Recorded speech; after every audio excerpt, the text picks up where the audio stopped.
Okay friends, valuation of शेअरची आपण first method त्या ठिकाणी बघितली, नेट असेट मेथड. आणि नेट असेट मेथडनुसार शेअरचं व्हॅल्युएशन कसं करतात किंवा नेट असेट मेथडनुसार आपण जी व्हॅल्यू कॅल्क्युलेट करतो त्याला आपण इंट्रान्सिक व्हॅल्यू असं म्हणतो. So how to calculate intrinsic value we already studied with the help of 2 examples. Now we are going to discuss about second method of valuation of share, that is yield value method. So net asset method मध्ये आपण काय केलं तर net asset method मध्ये आपण त्या कंपनीच्या ज्या काही नेट असेट असेल त्या नेट असेट कॅल्क्युलेट केल्या आणि त्यातून सर्व लायबिलिटीज पेड केल्या आणि मग जो बॅलन्स शिल्लक राहिला असेल तो बॅलन्स हा इक्विटी शेअर होल्डर मध्ये डिस्ट्रीब्यूट केला आणि मग तिथे पर शेअर किती व्हॅल्यू कॅल्क्युलेट होते त्यावर आपण ते कॅल्क्युलेट केलं. आता आपल्याला सेकंड मेथड त्या ठिकाणी डिस्कस करायची ती म्हणजे यील्ड व्हॅल्यू मेथड. सुरुवातीला आपण मेथड्स डिस्कस करत असताना ही गोष्ट डिस्कस केली होती की नेट असेट मेथड मध्ये काय करतो आपण की असं कन्सिडर करतो की कंपनी लिक्विडेशन मध्ये जाते आणि आता सर्व असेट सोल्ड आउट करायच्या आणि त्यातून सर्व लायबिलिटीज पेड करायच्या आणि मग जो रिमेनिंग बॅलन्स आहे तो पर शेअर किती व्हॅल्यू कॅल्क्युलेट होते ते आपण त्या ठिकाणी कॅल्क्युलेट केलं. म्हणजे जी रनिंग बिझनेस आहे त्यासाठी नेट असेट मेथड तितकी प्रॉपरली नाहीये किंवा ऍक्च्युअल प्रॅक्टिस मध्ये ती यूज केली जात नाही. जर पर्टिक्युलरली ऑर्गनायझेशन लिक्विडेशन मध्ये गेले असेल किंवा वाइंडिंग अप झाले असेल तर त्या केसमध्ये आपण ती मेथड वापरतो. आता सेकंड जी मेथड आहे तर ती यील्ड व्हॅल्यू मेथड किंवा यील्ड बेसिस मेथड, ज्याला आपण मार्केट व्हॅल्यू मेथड असं देखील म्हणतो. आता यील्ड म्हणजे बेसिकली यील्डला आपण उत्पादकता असं म्हणतो. So what is yield of the particular organization? The organization yield is depend on the production level, sales level, profit volume, etc. म्हणजे बेसिकली त्या कंपनीची प्रोडक्शन लेवल काय आहे, ते उत्पादकता कसं करतात, त्यांचं सेल्स होतात का, म्हणजे त्यांचं प्रोडक्शन जर जास्त असेल, सेल जास्त असेल तर ऑटोमॅटिकली त्यांची यील्ड त्या ठिकाणी प्रोडक्शन यील्ड जास्त असेल त्या ठिकाणी आणि प्रोडक्शन यील्ड जास्त असेल तर सेल यील्ड किंवा सेल्स इन्क्रीज होतील आणि सेल्स इन्क्रीज झाले तर ऑटोमॅटिकली त्यांचा प्रॉफिट इन्क्रीज होईल, म्हणजे त्यांचं उत्पन्न त्या ठिकाणी वाढेल, इन्कम त्या ठिकाणी इन्कम लेवल त्या ठिकाणी वाढेल, म्हणजे त्यांची यील्ड चांगली आहे असं आपण त्या ठिकाणी म्हणतो. आणि जर त्या ठिकाणी त्यांचे सेल्स होत नसतील तर त्यांना प्रॉफिट कमी होईल आणि प्रॉफिट कमी झालं त्याची यील्ड कमी आहे असं आपण म्हणतो. कारण इथे आपल्याला शेअरची यील्ड बघायची, कशाची कंपनीची यील्ड नाही बघायची. आपण व्हॅल्युएशन ऑफ शेअर त्या ठिकाणी डिस्कस करतो आहोत. तर शेअरची यील्ड बघत असताना जे काही शेअर्स त्या कंपनीचे खरेदी केले तर त्या कंपनीच्या शेअर्सवर कंपनी किती डिव्हिडंड त्यांना देते, किती रिटर्न्स त्या ठिकाणी देते. सो किंवा जर त्या ठिकाणी पर्टिक्युलरली ती कंपनी चांगल्या दराने डिव्हिडंड देत असेल तर त्याची व्हॅल्यू देखील त्या ठिकाणी काय होत जाते, वाढत जाते. So this is the base under this method. म्हणजे त्या शेअर्सवर रिटर्न्स किती मिळत आहेत तर रिटर्न्स त्या ठिकाणी अज्युम केले जातात किंवा कन्सिडर केले जातात आणि मग त्याचं रिलेशन हे प्रॉफिटशी लावलं जातं. So this method is also known as market value method. The word yield means a rate of return relating cash invested to cash receive.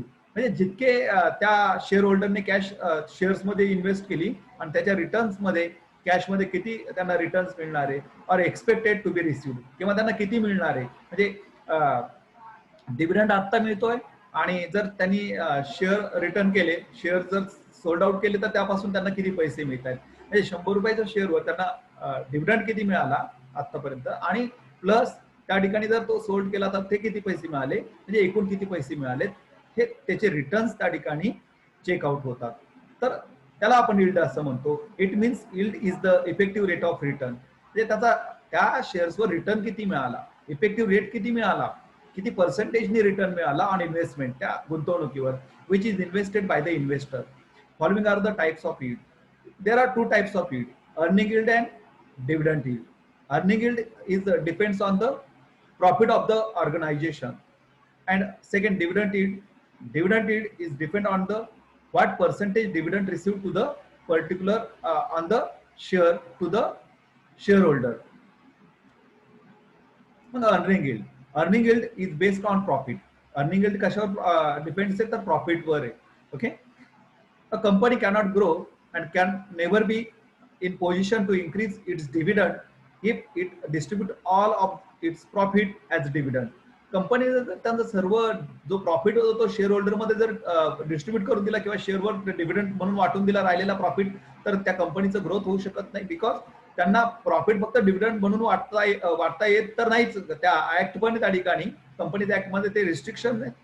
पण त्याचबरोबर जर त्याने सर्व डिस्ट्रीब्यूट करून दिला तर मग असेट किंवा प्रॉपर्टीज वेल्थ मॅक्झिमायझेशन कसं होणार कंपनीचं. म्हणून प्रॉफिट मधला काही पोर्शन हा डिव्हिडंड म्हणून डिस्ट्रीब्यूट केला जातो आणि बाकीचा मात्र कंपनीमध्ये परत गुंतवणूक केला जातो कॅपिटल म्हणून. त्याला क्लॉजिंग बॅक ऑफ प्रॉफिट असं देखील आपण म्हणतो. म्हणजे नफ्याचं गुंतवणुकीकरण, नफ्याचं भांडवलीकरण आपण असं म्हणतो त्या ठिकाणी. ओके, त्याच्यातून भांडवल क्रिएट करायचं. There are also legal restriction by the companies act for distribution of profit as dividend. Dividend वाटण्यासाठी कंपनीज ऍक्ट मध्ये देखील रिस्ट्रिक्शन आहेत. त्या गाईडलाईन्स नुसार त्या ठिकाणी त्यांना डिव्हिडंड डिस्ट्रीब्यूट करता येतो. Under this method shares are valued on the basis of earning expected by using and average of recent year. किती अर्निंग मिळाला रिसेंटली, तर त्यावर ॲव्हरेजली त्या ठिकाणी त्यांना डिव्हिडंड हा डिस्ट्रीब्यूट केला जातो. Earning yield is use for the valuation of share. Earning yield त्या ठिकाणी शेअरचं व्हॅल्यू करत असताना यूज केली जाते when share holder are holding maximum number of shares. So now we are going to discuss about how to calculate value of share on the basis of earning yield. So this is the practical approach about how to calculate the value of share. So following steps are used to calculate yield value of each equity share. प्रत्येक शेअरची yield value calculate करण्यासाठी खालच्या steps त्या ठिकाणी आपण वापरतो. आता basically आता हे तुम्ही लिहून घेणार आहात, घ्या लिहून.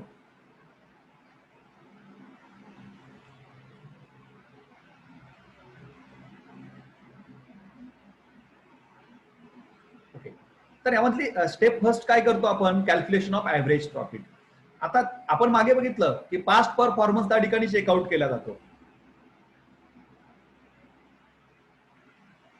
पास्ट परफॉर्मन्स काय चेक केला जातो की मागच्या 2-3 वर्षामध्ये कंपनीला किती नफा झाला. तर मग फॉर एक्झाम्पल आपण आता ह्या वर्षी डिव्हिडंड डिस्ट्रीब्यूट करायचं तिथे, तर मग हे 2020-21 तर मागचे 2-3 वर्ष 2018-19 किंवा 17-18 ह्या काळातला प्रॉफिट किंवा करंट इयरचा 2019-20 त्या काळातला प्रॉफिट त्या ठिकाणी काय केला जातो, बघितला जातो. लक्षात आलं. सो यामधली मग how to calculate average profit. मग तुम्हाला प्रॉब्लेम मध्ये लास्ट 2-3 इयरचा किंवा 4 इयरचा काय दिला जातो, प्रॉफिट दिला जातो. मग त्या 4 वर्षाच्या प्रॉफिटची आपण काय करायची, बेरीज करायची. म्हणजे फॉर एक्झाम्पल तिथे profit for 2017-18 of rupees 15,000, 2018-19 rupees 20,000, then 19-20 of rupees 25,000. म्हणजे इथे 3 वर्षाचा प्रॉफिट दिला. मग 15,000 अधिक 20,000 अधिक 25,000, तर 3 वर्षाचा टोटल प्रॉफिट किती झाला, 60,000. Is it clear. म्हणजे या ठिकाणी ऍव्हरेज प्रॉफिट कॅल्क्युलेट करत असताना average profit is equal to total profit. Total profit आपल्याला त्या ठिकाणी घ्यायचा, तर तुम्हाला प्रॉब्लेम मध्ये मागच्या 3-4 वर्षाचा प्रॉफिट तुम्हाला दिलेला असेल आणि त्या प्रॉफिटची तुम्ही काय करायची, बेरीज करायची. आणि मग आता इथे आपण फॉर एक्झाम्पल मध्ये किती इयर घेतले, 3 वर्ष घेतले, 3 इयर्स घेतले. सो 60,000 टोटल प्रॉफिट आला. म्हणजे प्रॉफिट इन 2017-18, 18-19, 19-20, 15,000 प्लस 20,000 प्लस 25,000, इथे आला 60,000 अपॉन नंबर ऑफ इयर्स. तर किती वर्ष तिथे, 3 वर्ष. नंबर ऑफ इयर्स मध्ये 3 इयर्स. मग 60,000 divided by 3 years, 60,000 divided by 3 म्हणजे इथे ऍव्हरेज प्रॉफिट इज 20,000. लक्षात आलंय का, लक्षात आलंय. मला मेसेज टाकाल.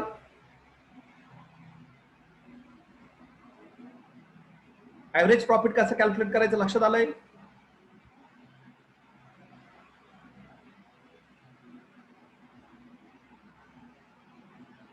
ओके, तुमच्या लक्षात आलंय. कसं ऍव्हरेज प्रॉफिट म्हणजे पहिली स्टेप क्लिअर झाली तुमची. त्यामध्ये एक छोटीशी स्टेप अगोदर तयार होत्या, टोटल प्रॉफिट. टोटल प्रॉफिट मध्ये आपण काय करतो, सर्व मागच्या 2-3 वर्षाचा जो प्रॉफिट, हा लॉस असेल तर तो लेस करायचा. म्हणजे फॉर एक्झाम्पल इथे 2017-18 ला 25,000 प्रॉफिट दिला, 18-19 ला लॉस 10,000 दिला, 17-18 ला प्रॉफिट किती 25,000 फॉर एक्झाम्पल 25,000. त्याच्यानंतर 18-19 ला लॉस दिला 10,000 आणि 19-20 ला प्रॉफिट दिला परत 35,000. इथं प्रॉफिटचे 2 फिगर्स आहे, लॉसची एक फिगर आहे. प्रॉफिटची 17-18 फिगर 25,000 आणि 19-20 ची जी फिगर दिली ती 35,000. मग त्या दोन प्रॉफिटची बेरीज केली, 35 अधिक 25 60,000, आणि त्यातून जो काही 18-19 चा 10,000 लॉस आहे तो लेस करायचा. तर तो लॉस होईल, लॉस लेस होईल आणि मग तिथं टोटल प्रॉफिट येईल. लॉस असेल तर मात्र काय करायचा, लेस करायचा. लक्षात आलंय? ओके, मग आपण सेकंड स्टेप कडे जाऊयात.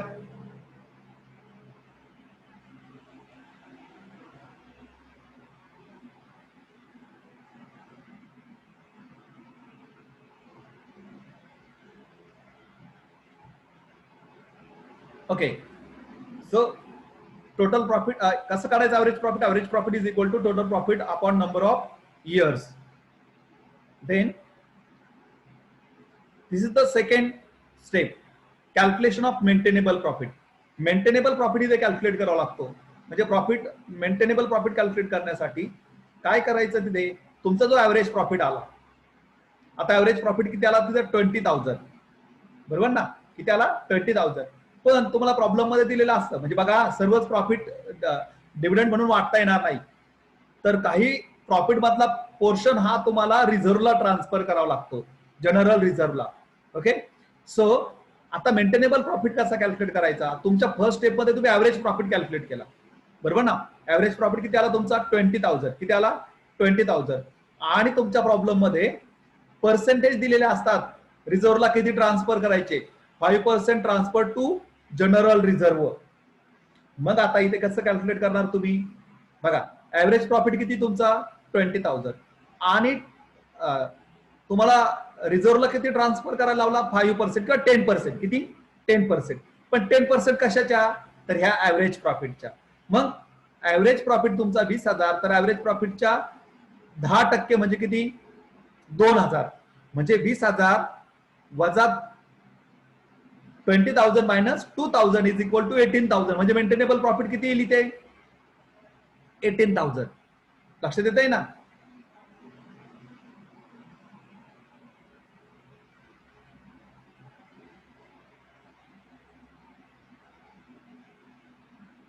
बघा तुमचा ऍव्हरेज प्रॉफिट किती दिला होता, किती काढला तुम्ही 20,000.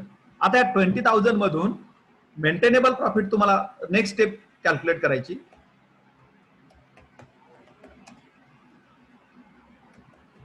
आणि मग मेंटेनेबल प्रॉफिटचं इक्वेशन काय घेतलं आपण, ऍव्हरेज प्रॉफिट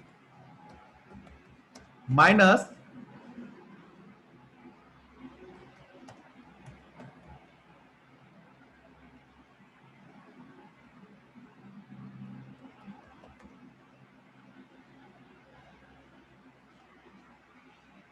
ऍव्हरेज प्रॉफिट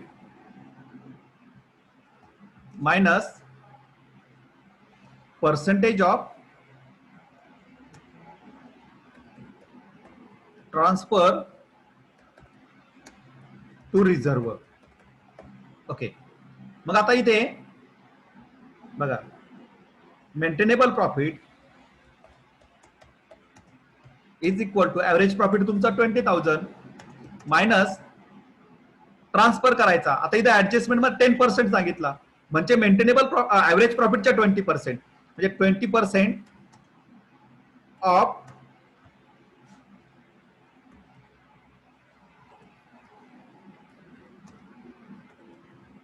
20,000, म्हणजेच इथे इज इक्वल टू 20,000 मायनस 20,000चे, सॉरी 10% म्हटलं होतं माझ्याकडनं,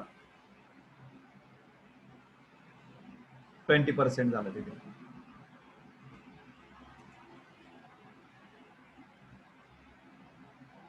ओके, मग 20,000च्या 10% किती? 2,000. म्हणजेच इतकं सोपं, इथे आन्सर येईल तुमचं maintainable profit is equal to 18,000. लक्षात आलंय का? मला मेसेज करा लक्षात आलं असेल तर.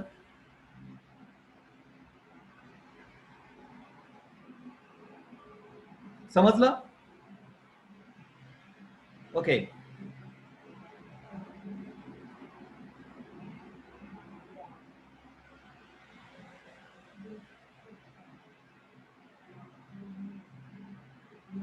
Very good.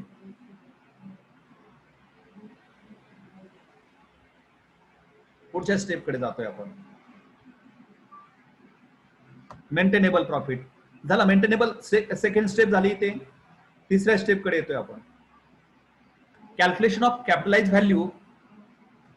Calculation of capitalise value of each equity share. प्रत्येक शेअरची कॅपिटलाइज व्हॅल्यू तुम्हाला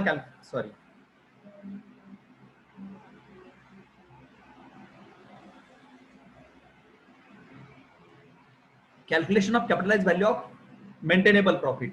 मेंटेनेबल प्रॉफिटची कॅपिटलाइज व्हॅल्यू तुम्हाला इथे कॅल्क्युलेट करायची. आणि मग कॅपिटलाइज व्हॅल्यू तुम्ही कशी कॅल्क्युलेट कराल? तर मग capitalise value is equal to maintainable profit. आता मेंटेनेबल प्रॉफिट तुम्ही किती नंबर स्टेप मध्ये कॅल्क्युलेट केलाय? स्टेप नंबर 2 मध्ये, बरोबर ना? मेंटेनेबल प्रॉफिट आपण नॉर्मल रेट ऑफ रिटर्न किंवा त्याला ऍव्हरेज रेट ऑफ रिटर्न असं म्हणतात. तुम्हाला प्रॉब्लेम मध्ये ते देतात. नॉर्मल रेट ऑफ रिटर्न किंवा ऍव्हरेज रेट ऑफ रिटर्न म्हणजे काय? की तुम्हाला त्या शेअर्सवर नॉर्मली किती रिटर्न्स मिळत आहेत, त्या इन्व्हेस्टमेंटवर किती रिटर्न्स मिळत आहेत कंपनीकडनं मार्केटमध्ये इतर कंपन्यांच्या संदर्भातले, म्हणजे त्या इंडस्ट्रीमध्ये एक नॉर्मल रेट काय? महेश दये, व्हॉट इज दिस?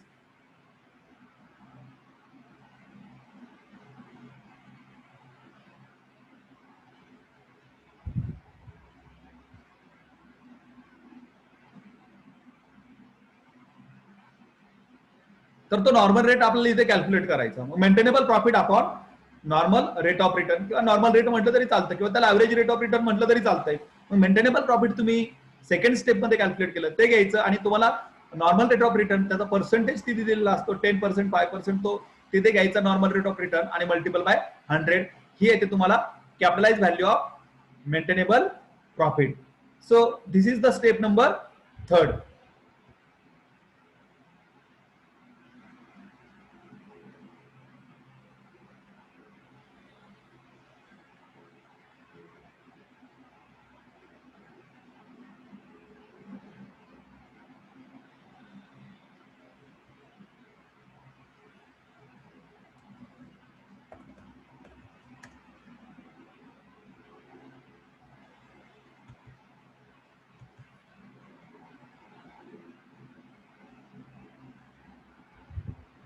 बोल महेश दे.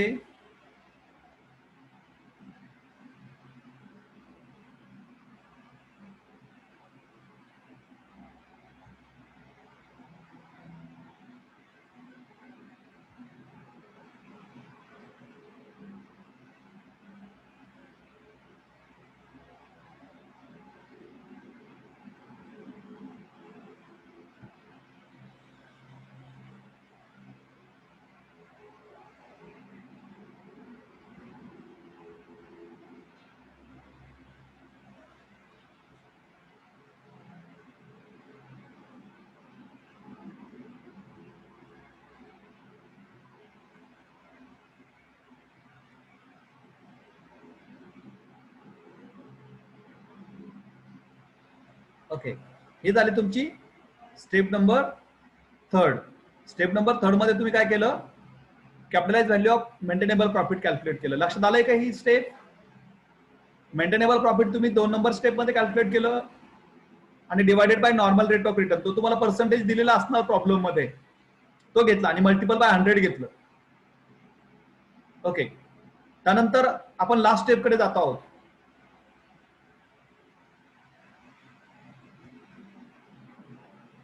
Step number 4, calculation of yield value of each equity share. म्हणजे प्रत्येक शेअरची यील्ड व्हॅल्यू आपण इथे कॅल्क्युलेट करतो. एका शेअरवर किती यील्ड मिळणार, किती यील्ड व्हॅल्यू त्याची, म्हणजे शेअरची व्हॅल्यू इथे कॅल्क्युलेट करतो. आणि मग यील्ड व्हॅल्यू कशी कॅल्क्युलेट करणार? तुम्ही स्टेप नंबर 3 मध्ये काय कॅल्क्युलेट केलं, capitalise value of maintainable profit. मग ती कॅपिटलाइज व्हॅल्यू घेतलं, नुसतं कॅपिटलाइज व्हॅल्यू असं लिहिलं तरी चालतं शॉर्टकट मध्ये, किंवा capitalise value of maintainable profit असं पूर्ण लिहिलं तरी चालेल. मग किती कॅपिटलाइज व्हॅल्यू घेता तुम्ही अपॉन, आता जसं नेट असेट मेथड मध्ये तुम्ही टोटल नंबर ऑफ शेअर घेतले इक्विटी शेअर होल्डरची जी काही संख्या आहे, शेअरची जी संख्या आहे, शेअर होल्डरची नाही, शेअरची जी संख्या आहे, जसं मागच्या प्रॉब्लेम मध्ये ते 12,000 होतं, 12,000 शेअर्स, तर ते बॅलन्स शीट मधून तुम्ही इथे नंबर ऑफ इक्विटी शेअर्स लिहायचे. मग capitalise value upon number of equity shares. मग इथे सपोज जी काही कॅपिटलाइज व्हॅल्यू येईल त्याला नंबर ऑफ शेअरने डिवाइड करायचं आणि तुमची सेकंड मेथड नुसार यील्ड व्हॅल्यू इथे कॅल्क्युलेट होईल. दिस इज युअर यील्ड व्हॅल्यू. ही झाली तुमची सेकंड मेथड. लक्षात आलंय का? मला मेसेज टाकाल.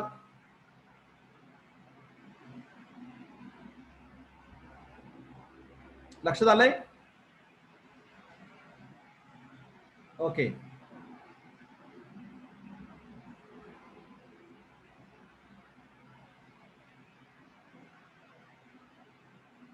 मग आपण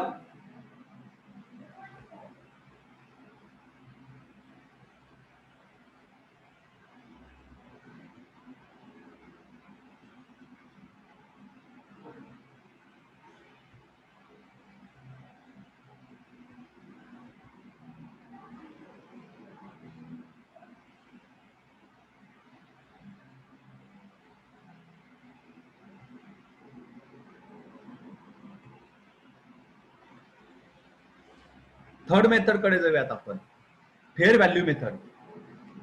आता दुसऱ्या मेथडचा प्रॉब्लेम लगेच का घेतला नाही मी, तिसऱ्या मेथडचा का घेतला? कारण जी दुसऱ्या मेथडचा जो प्रॉब्लेम आहे, सॉरी तिसऱ्या मेथड जी आहे, तर ती छोटस एवढाच आहे प्रेझेंटेशन त्याचं, आणि ती पहिल्या दोन मेथडचा ऍव्हरेज कॅल्क्युलेट करायचं, म्हणून आपण ते डिस्कशन इथं संपवतो आणि मग प्रॉब्लेम कडे जात आहोत. तुम्हाला पहिल्या मेथडने प्रॉब्लेम सॉल्व्ह करता येतो, तर आपण आता डायरेक्ट जो प्रॉब्लेम घेणार आहोत तर तो तीनही मेथडचं एकत्र घेणार आहोत, की ज्यामध्ये तुम्हाला सेकंड मेथडही समजेल आणि थर्ड मेथडही तुमच्या लक्षात येईल. मग फेअर व्हॅल्यू मेथड म्हणजे काय? Fair value method is the average of intrinsic value and yield value. Fair value is the combination of intrinsic value and yield value of share. This value is the average of intrinsic value and yield value. त्या दोघांची combination आणि त्या दोघांचं average calculate केलं. पहिल्या method मध्ये तुम्ही intrinsic value calculate केली आणि सेकंड मेथड मध्ये यील्ड व्हॅल्यू कॅल्क्युलेट केली. त्या दोघांचं ऍव्हरेज कॅल्क्युलेट केलं की तिथे तुमची काय कॅल्क्युलेट होते? फेअर व्हॅल्यू कॅल्क्युलेट होते. The value of equity share under fair value method is calculated as follows. आणि मग fair value of each equity share, पहिल्या मेथडची व्हॅल्यू घ्यायची, ती जी काय येईल ती, जसं की आता लास्ट प्रॉब्लेम मध्ये तुमची 100 रुपीज आली होती ती पहिल्या मेथडने, आणि दुसऱ्या मेथडने सपोज त्या ठिकाणी 150 आली असेल, यील्ड व्हॅल्यू किती आली? 150 आली. तर 100 प्लस 150, 250 डिवायडेड बाय 2 म्हणजे फेअर व्हॅल्यू किती येईल ते? 125 येईल. So this is the third method of valuation of share, that is fair value method. तर इतक्या त्या तीनही मेथड सोप्या आहेत. तिसरी मेथड म्हणजे काय? पहिल्या दोन मेथड जमल्या का तिसऱ्या मेथडने तुम्हाला आपोआप सोल्युशन जमणार, कारण त्या दोघांचं फक्त ऍव्हरेज तुम्हाला कॅल्क्युलेट करायचं. ओके, लक्षात आलंय का? मग